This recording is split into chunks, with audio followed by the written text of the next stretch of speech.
Our students are also involved in all kinds of experiential learning through different student clubs. The Culinology Club and the Students' Hospitality Organization, also known as the Show Club. They really help you supplement your knowledge that you're learning in class. A lot of it has to do with just having fun.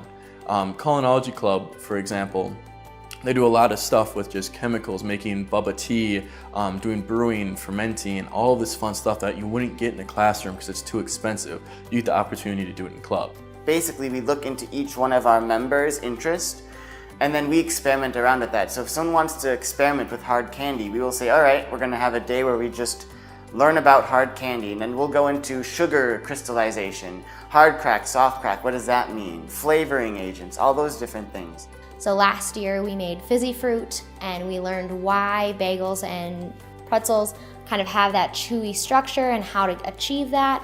We also made wine, which was very cool because that's a microbial experiment in itself. We have a student hospitality club called Show Club, where we are a student-run catering organization that runs directly out of the department.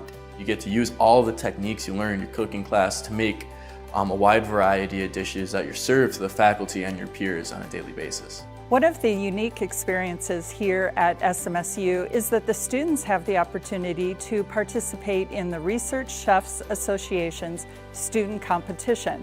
It's a fabulous opportunity for learning the skills for real product development in a research and development environment, and it's a great way to work as a team and learn the skills that they will apply in their career in R&D and doing product development. By the time our students graduate, they would have acquired several years of hands-on experience, not just classroom experience.